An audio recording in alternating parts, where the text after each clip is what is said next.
What's up, Fairmers? Welcome to the Ferrum Athletic Company podcast. I am your host, Andrea Warner. I am also the co-owner and co-founder of Ferrum Athletic Company.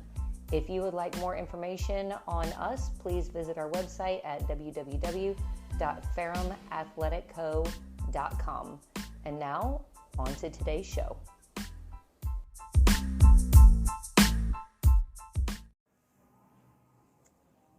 What's up, Ferrumers? Welcome to this week's episode of the Ferrum Athletic Company podcast. I am here today with my business partner, the one and only Cheri Mooney, and we are going to talk about the one thing that everybody's been waiting for us to talk about, which is not fun stuff. Midlife, menopause, andropause, all of the things that everybody wants to know the secret answer to, and really doesn't want to go through. It doesn't want to go through. I'm not really sure that there is a secret answer to it. Do you? A secret answer? No. Yeah. No. So at some point in our lives, whether you are a man or a woman, you're going to go through a very physical, mental change. So for women, this happens all at one time, kind of like being hit by a bus is a good way to reference it. For men, it's much slower. It's over the course of many years, and a lot of men don't even really realize that anything's happening until one day they wake up and they're like, I just don't really feel quite the same. So let's talk about what this looks like from both male and female perspective. Let's talk about, what I've started to notice for me, what I've noticed for Cheri, what Cheri's noticed for herself. Maybe this isn't a conversation that she's really super excited to have, but we're about to find out. So this starts for us in our 40s, really is when it begins.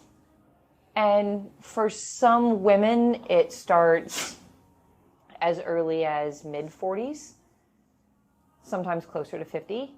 You'll notice things like night sweats, belly fat, swings, fun belly fat, brain fog, joint aches and pains, sleepless nights.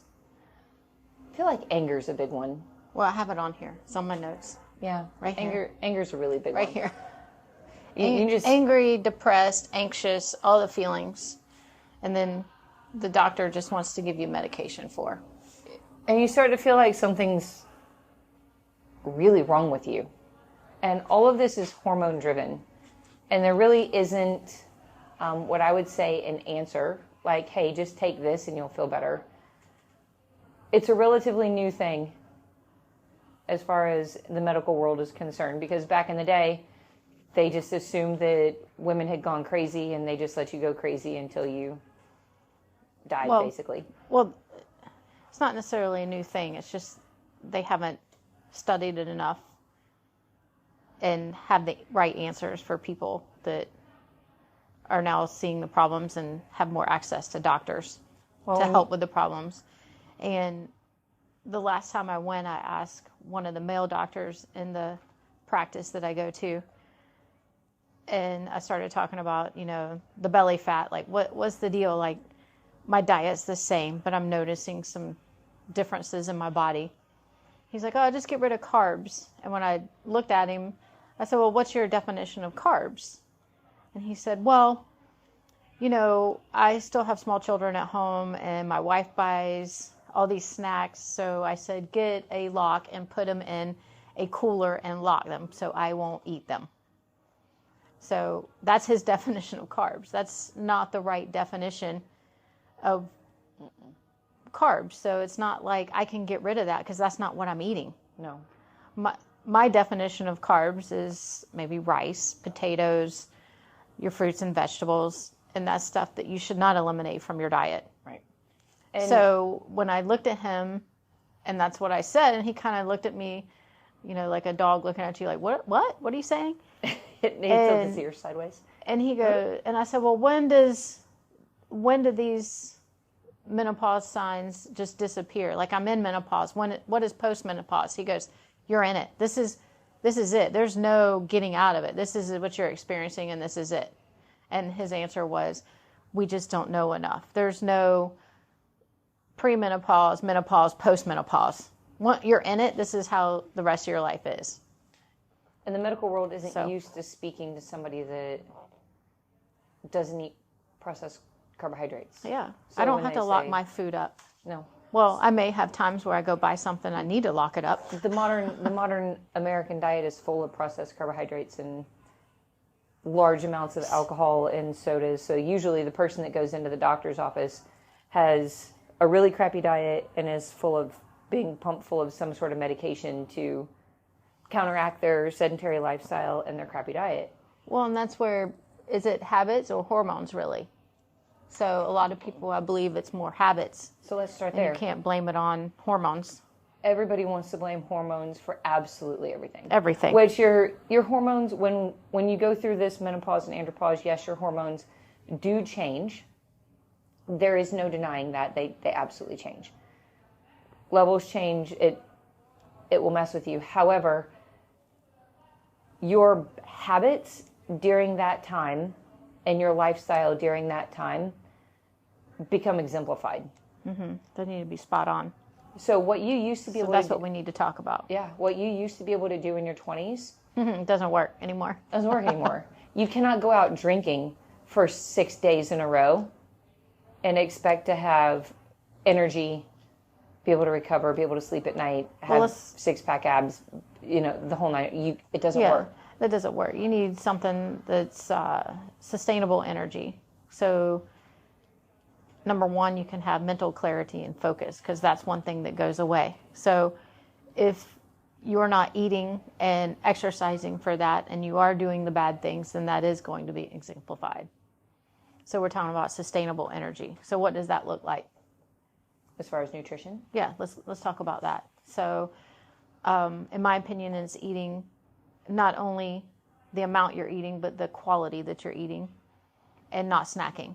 And so let's start there. I'll tell you right now that let's just say 97% of the world doesn't eat enough protein.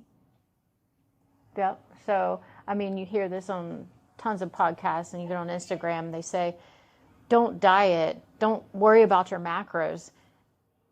Just hit your protein macros and everything else should fall in place, because protein, what is this, how do you say that word? Satiety. So it helps with all the cravings. Mm-hmm. But if you hit protein first, so say you're 130 pounds, you should be eating at least 0.7 to 1 gram, if not more, if you're working out. Yeah. So you're talking about 130 grams of protein. At least. So you're looking at least 20 to 25 per meal. At least. And maybe a snack in there. So if you're hitting those goals, you're not going to be as hungry if you're eating to snack on popcorn or things that, don't really have any quality in them. If you eat 3 meals a day and you need to hit 130 grams of protein, you need at least 40 grams of protein. 40 times 3 is 120. So you need at least 40 grams of protein if you only eat 3 meals a day. Yeah. Now, I feel like most people eat a little more than that. Well, less, actually. A lot less. And I've talked with people that say, 70%, you want me to hit 0.7, that's really hard. Now you're telling me that I need to hit like 1 gram, 1.2. And let's be clear, the older that you get, the more protein that you need. And the reason being is because we need to be focusing on lean muscle building. We need to be focusing on muscle contraction. Muscle contraction releases the hope hormone, the happy hormone. The more that we can contract muscles, the better that we are going to feel, the more mental clarity we're going to have. However, if we don't have muscle to contract, if we don't have muscle to work, it's a spiraling downhill effect. Mm-hmm. So when we talk about eating that much protein, like for me, it's easy for me. It's easy personally. For us. Yeah. Because number one, we like meat. So I guess I don't understand that I like excuse. Eggs. So when people are like, how do you physically eat that much protein? My breakfast in the morning, protein-wise, is 3 whole eggs, 4 egg whites, and an Alfresco brand chicken sausage. I'm not sure what that gets me. I know that 3 eggs has 6 grams of protein. The 4 egg whites has about the same. So, yeah. So I'd say if you're looking to lean out a little bit, I would get rid of that. Maybe just 1 egg and do more egg whites. are you telling me Personally, I need to lean out? No, I'm just saying that's what I do. I don't eat 3 eggs.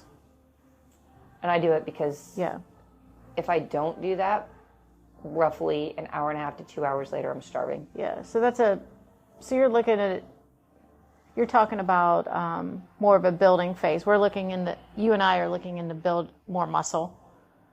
Well, and so if you're looking to lean out a little bit, I would switch that to more egg whites. yeah, they could do egg whites. I mean, Yeah. and really the difference between the two is fat. Right. Right. That's really the conversation that you and I are having, and that's why we would go one versus the other. But for people that don't like breakfast, don't like eggs, can't eat eggs, I don't know how I'm going to get this much protein, those are the people that go towards your carbs and your fats because they're leaning more towards bars, shakes. They're trying to drink all of their stuff or eat processed. The more, when you think about protein, you need to think about meats, dairy, which, I mean, I'm not telling people to go out and drink gallons of milk, but what we're talking about is... It works for some people, though. Some people can do milk. Some people can do cheese, cottage cheese, Greek yogurt. Those are all great ways to get protein. Your whey protein powders are all great options. So all of that plays an effect on our hormones, the way our hormones respond anyway, and the way we feel hormonally, because the more junk that we ingest, the worse all of this feels. And everybody's looking for that magic answer. We had a guy come in here the other day. He was in his 70s, and he was talking to one of our coaches, and he was like, he used to work out when he was younger. And he said, hey, I'd like to build a lot of my muscle back. And our coach is like, well, you can. It's going to take some time. But you can do it. You got to, with the right amount of sleep and the right amount of protein, you could totally do it. And the guy looks at him and he goes, how long do you think it would take? Like 10 days? Well, muscle does have a lot of memory, but I don't know if 10 days is going to do it. 10 days is enough to make you maybe sore from start working out again. If people could wrap their mind around the fact that this is a long time process, and what gets us to our end goal is consistency. So here brings up our next topic when it comes to this big change of life is movement, consistent movement. What causes a lot of this weight gain besides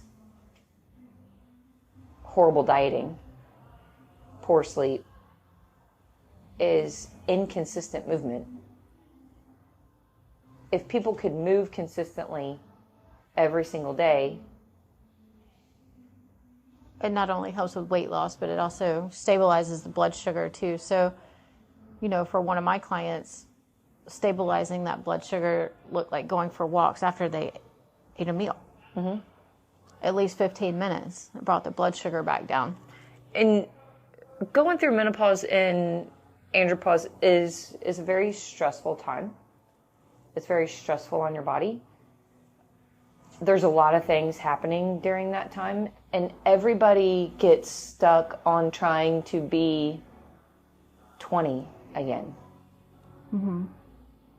And can you reverse aging? No, you can't reverse it. But you can feel 20 again. You could slow it down. Yep. You can absolutely. Your body's going to, regardless of if you want to be 20 again, it's not going to happen. Depends on what you're trying to replicate.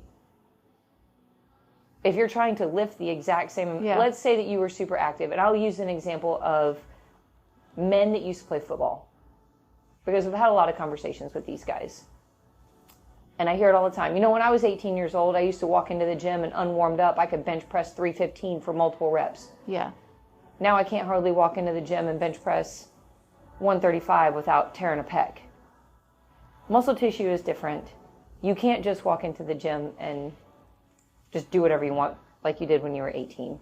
You have to be a little bit smarter. First of all, just doing that when you were 18 wasn't smart, but your body was able to handle it a little bit better because of your youth. Your body needs just a little bit more attention to detail as we get older. Could you feel the best that you've ever felt in your whole life in your 40s, 50s, 60s? Is it possible? Yes. How? What do you mean, how? Like doing, so, like I said, it depends on what you're trying to replicate. If you're an athlete and trying to replicate your peak, you know, like, let's just say we used to CrossFit, you know, and our peak was making it to the Masters Regionals. If I was trying to replicate that, that's not going to make me feel the best I've ever felt in my life. No. At the age of 51, almost 52. However, I still can perform all that stuff now, and I don't hurt like I used to. Mm-hmm. Because I'm not doing it every day. Can I still do it? Absolutely. Am I keeping my body in shape to be able to do it? Yes, I'm just not at the same level. So it depends on what you're trying to replicate. So in my example, I could never pick 300 pounds off the floor in a deadlift, ever. Got close, 290 once, and then couldn't replicate that. Now that I've slowed down and I've worked on my strength balance and worked on a lot of things that needed to be worked on that I did not in the past, and then just playing around one day and just pulled it off the floor or pushed it off the floor, however you want to look at a deadlift. Not even trying. No, and I wasn't even wanting to 1 rep max. I just said, this all feels good. I'm going to see what I can do. And if people could understand where you've come from as far as back surgery is concerned and shoulder surgeries, that 300 pound, picking that 300 pounds up off the floor is a pretty big deal. I mean, well, and the best part, nothing hurt. And nothing hurt the next day. We don't 1 rep max anymore. No. It just happened to happen one day in your training, which is a pretty phenomenal accomplishment for a woman who's... I say it's all based on the progressive overload that we've been following and tempo work. And like I said, addressing the things that I needed to address for my body, which was a lot of strength balance. And I will say that something that, because I've pretty much been walking this menopause journey with you. And some things that we've noticed along the journey is, the joint aches and pains for you, the night sweats, the anger. The anger. We could talk about the anger. The anger was really bad. I think at one point I said, if I survive your menopause, it's going to be a miracle, because you're usually a very easy person to talk to. Mm-hmm. And I know that when the anger kicks in, like, all I have to do is walk in and be like, hey, how's it going? And you interrupt me and you're like, shut up! Done with you. Well, I didn't say shut up, but that's when I went to the doctor, because that's where I was like, this isn't me. This isn't me. I'm fun, always wanting to have fun, and I don't really care. I don't have a lot of care. I'm just always, happy-go-lucky. And then I said, this isn't me. Like, I want to drive off a bridge right now for no reason. Not only were you angry, but your anxiety was bad. Anxiety was really bad. And then I remember you telling me you didn't want to coach a class. You didn't hardly want to come to work. We can talk about some things, like depression medication, anxiety medication. I was like, but I'm not depressed. I'm not anxious. This is something, like, I have nothing to be those things about. Right. Like, what is happening? Like, the hot flashes at night, like, just, there's no warning. Like, I don't just, I'm getting hot, let me take these covers off. No, it's just wake up and I feel like I'm in a waterbed that exploded. Seriously, it's that wet. And it's like, it came out of nowhere. I didn't necessarily have sleepless nights. I've always been a good sleeper, but, I don't want to take depression medication, anxiety medication. So that's not an option for me. What I like is that you've paid attention to it. And you have to pay attention to your habits. You might have to change. You acknowledged what in your nutrition needed to change. So for people that snack all day long, that's really not a good idea. But when you snack, you eat blueberries. I watch you walk around here with literally like a bucket of blueberries, and that's you're snacking all day long. I see you eat blueberries, and I see you eat an apple. Yeah, those are my snacks. Yeah, with a protein in between your meals. Yeah. But for most people, their go-to snacks are things like Kind bars, Perfect bars. Those things carry a lot of calories. A lot of sugar. A lot of sugar. Different kind of sugar than what's in blueberries. Right. Well, and blueberries... Everyone's afraid of fruit because of sugar, but... Different. Yeah, different. And if you notice, I'm snacking on blueberries around my workout time, which is where you need... If you're going to have any, that's when you're going to have it. Fruits and vegetables also carry a ton of our micronutrients, our vitamins, our antioxidants that we all need. So if we're going to veer towards... Well, that's our fiber content too. So absolutely. Fiber is a big thing. It's very important for your health. Yeah. So we've been talking about protein, and I know we're jumping topics. It's okay. So much to talk about. Part of the conversation, because this is a big change in life that people aren't aware of. And if you want to get this thing under control and really feel your best in your 40s, 50s, and beyond, you have to be aware of your habits and stop ignoring them. I think there's nothing more frustrating for us as coaches than people who are ignoring their nutrition. They ignore their lifestyle. They want to come into the gym and beat the shit out of themselves, trying to get themselves back to being in their 20s. Yeah. Like, that's the magic answer when it's not. Like, you and I have lived this. Mm-hmm. We're living it right now. We have been through... 99% of it is nutrition.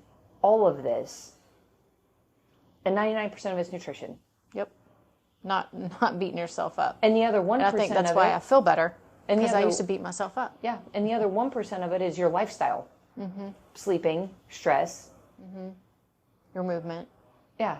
I mean, if people would just wrap their minds around the fact that you have to change outside factors. You can't Well, then they say they don't have time to meal prep.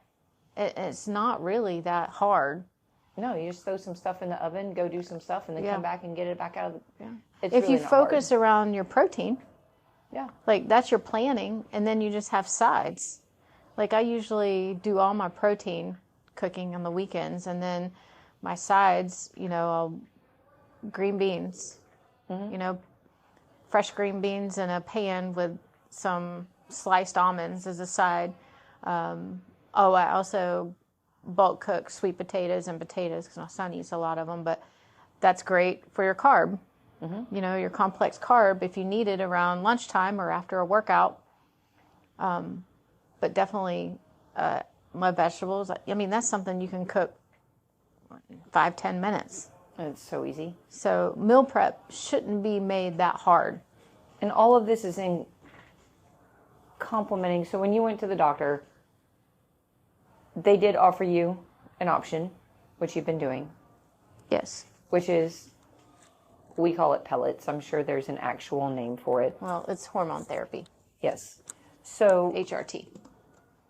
These pellets are based off of your blood work. And they are for you. Correct. They match what your blood work shows. They're not just something that you can get off of a shelf. Right. And I don't recommend that. Yeah, don't do that. Because those are other issues you're going to face. Yeah. Side effects. These pellets, they're not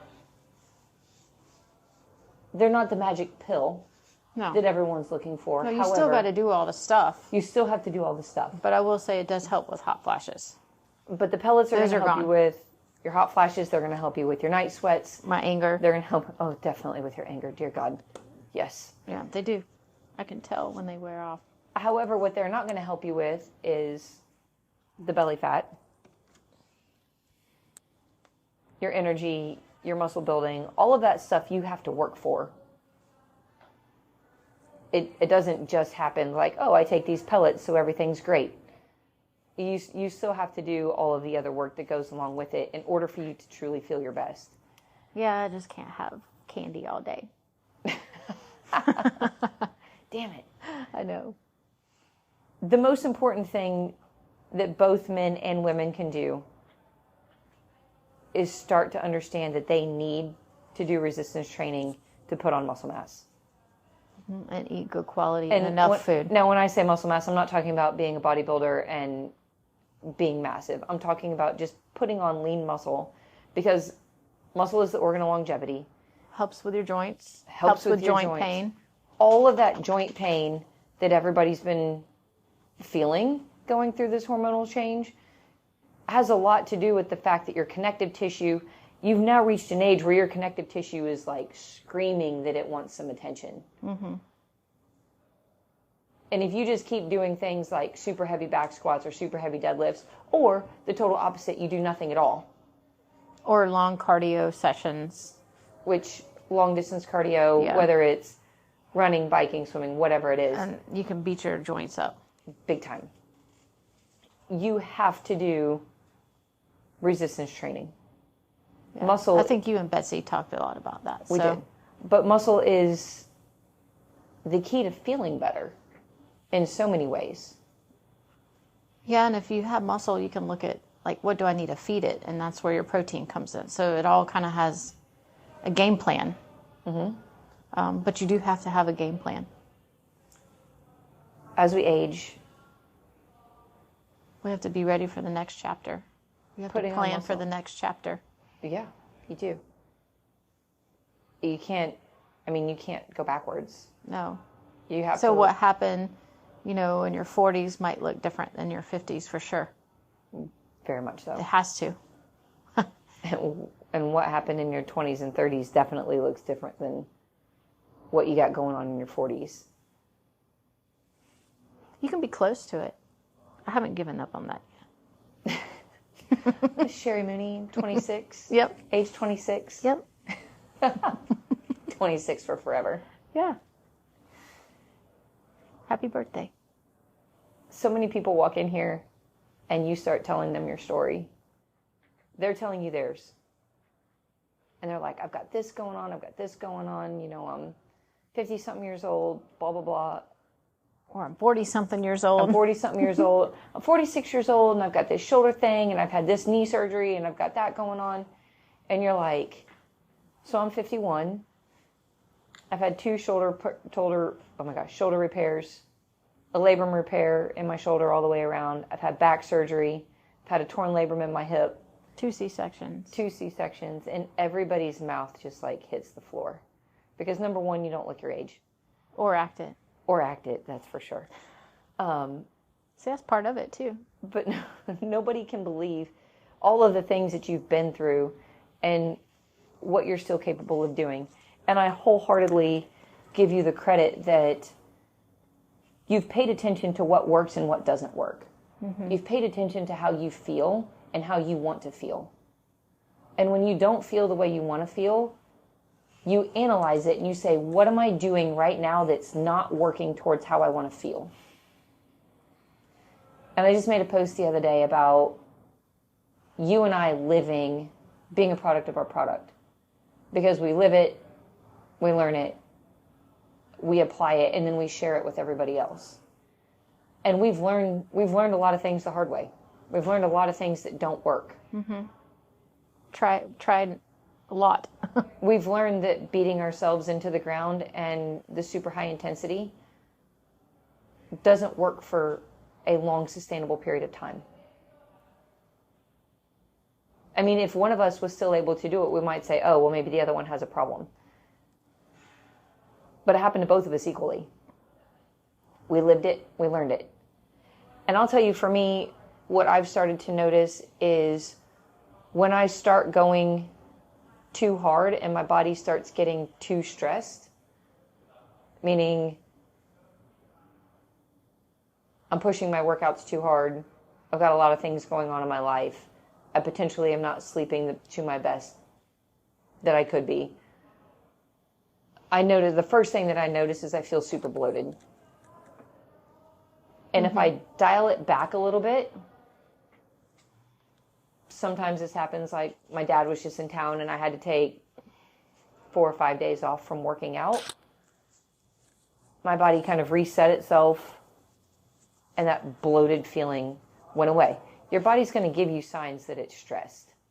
Well, that's the different phases that we were just talking about. Like the next chapter, you have to develop an understanding of the behaviors that led to that, and then the behaviors that will allow you to sustain the consistency we're talking about. Yeah. And hence why we've changed our programming. Mm-hmm. The harder that we were pushing, I mean, and we worked with so many people that didn't reach their goals either. They came to us with goals of weight loss, strength. They're middle-aged, and we weren't serving them to or the we best of just their led abilities. them to injury, which made them do something different totally. So when we talk about what is the best workout for someone in their 40s and beyond? What does that best workout look like? Not 2 hours long. You should be able to do it in an hour, in my opinion. And if you're not feeling it that day, then that's when you go for a walk and maybe some light lifting and then light intensity. So for someone who, let's say that we want this to be their everyday regimen, that doesn't look like go out and run 5 miles and then come back and do an hour worth of weightlifting. No, you warm up, you do some pre-fatigue to the muscles that are going to be worked. You do your main lift with a tempo. It should be some sort of progressive workload, like you've been working for 4 to 6 weeks, so you can see progression there. Add a little bit or add reps the next week, depending on how you feel. Working in that perceived rate of exertion that we're talking about, not off percentages. And then, do a couple accessories, then a conditioning piece. RPE for for all of us, these people. You RPE, over there. Yeah, you over there, all y'all. RPE is a big deal because it's based off of how you feel. And we all feel different day to day. And if people would just acknowledge that, I think... Not fight through it. I think the ego is the biggest waste of time. The biggest waste of energy. Or comparing yourself to others. Yeah. It's really the fastest way to get yourself hurt is to have an ego. And to be like, oh, well, I have to lift X number of pounds today. If I don't lift X number of pounds today, then I'm a failure. Everybody's going to think that I suck. Or I'm a have weakling. to do a 4-mile run because it's what's on my program for my running program. Yeah. If you're not feeling it or if something's hurting, you shouldn't push through it. So when we talk about RPE, like your workout today is tempo back squats, and the RPE on these today for round 1 should be a 5 out of 10. And what that means is, if I were to ask you to do 5 reps, when you put the bar back in the rack, you could have had 10 more in more. the tank to do 5 to 10 more. Right? It should be something that you could have had more reps of. So it would go 10 would be the absolute all-out max. What you don't want to do at 10. 10 is when form usually fails. Yeah. So 9 is pushing it. You could do 1 more, but then that's when form would fail. Yeah. If you're gonna work to failure, number 1, work to failure under a tempo. That's a lot less weight. A lot less weight. And stop 1 rep short of totally failing. Yeah, form is key. Form gets you proper muscle activation, Yes. first of all. So, for example, our workout today had every 90 seconds, it was 12 pull-ups with a tempo. Yeah. Strict. And first of all, there's no way that, I mean, you and I can do 12 strict pull-ups. That part's not the problem. Yeah, but not with a 2 second, 3 second lower, 1 second at the bottom. Yeah, 1 second at the top, whatever it was. My grip was failing. Yes. So what did we do? We banded it up. Throw some bands on it, because the most important part of it I only used one. You used 2 bands? Stop it. Don't judge me. I did use 2 bands. I used it green and red. I just used green the whole time. Well, listen, as soon as my upper body catches up to yours, I'll use a green. Your lower body catches up to mine, you'll have a butt as big as mine. Actually, it has caught up. That's a good point. Dang it. I know, you have nothing now. I had nothing. I suck. See? You can feel the best you've ever felt in your 50s. Just wait till you're 50. Just wait That's until what I'm I need to 50. start saying. Oh, seriously. It's good stuff. Yeah, maybe my steroids will kick in by then. Mm-hmm. Shoot myself up. Be able to deadlift 300 pounds again. No, you just need to... I don't know what you need to do. Just follow me. Just follow you. Yeah. Whatever you Time do, to I'm going follow to do. me. I need to eat more blueberries, I guess. Yes. Well, I if you want to look a certain way, it's definitely more diet related. Yes. I think for women, I think that this is a very frustrating thing for them to go through without a doubt. They're looking for answers. They want a plan. They all want help. Men, on the other hand, are just stubborn about this because it's very slow. A lot of men refuse to believe that anything's wrong. And for a lot of men, this is a testosterone thing. Mm-hmm. It's a very slow drop in their testosterone levels, which things that don't help that would be drinking alcohol,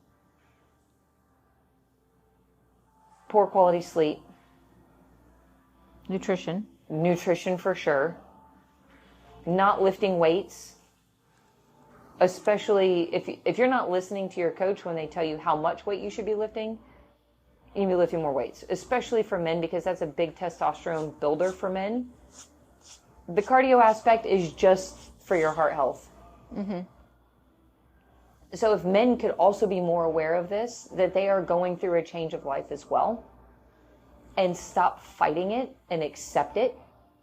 Number one, it would lower their stress level, which would help with a lot. If they would realize that, okay, my social drinking is not helping me at all in any way. That helps your testosterone level as well. It helps with your sleep big time. And they would feel a heck of a lot better. They go through the same mood swings that women do. It's just nobody really speaks about it. Nobody talks about it. But it's a thing. It is a thing. I don't think it affects them as hard as it does a woman. Well, no, because for a woman, it's literally like getting hit by a bus because it's all at one time. Yes. But that's why I think that men are more stubborn about it, because it is so slow. That it's easier for them to be like, no, that's not happening to me. It is. It's just not as abrupt as what happens to women. But overall, for all of us, men and women, consistent movement, protein intake, eliminate your snacking. And if you are going to snack, it needs to be things like berries. or protein Fruits shake. and vegetables. Or a yogurt with protein protein added. Protein shakes are great snacks. They're great around workout time. They are not meant to replace a meal. No. Please don't drink protein for breakfast. No. Please try to eat meals. Quality food. We have a digestive system for a reason. It likes to work. That's also where all of our vitamin and micronutrient absorption happens, is in our gut. Fiber You have to have fiber for the gut. huge. Fiber is huge for our gut. Fiber is Not huge. fiber one bars either. Not fiber one Has bars. to be quality. I'm not talking about Metamucil. Yeah. What did we used to say? Plant eyes, Plant eyes. If it didn't come from the ground or at one point have eyeballs. Yep. Plant eyes. Plants and eyes. Mm-hmm. Then it's probably not good for you. Midlife is about embracing strength and vitality. And we'll end on that, and we will continue. To be continued. To be continued. Fantastic. Have a great day, everyone.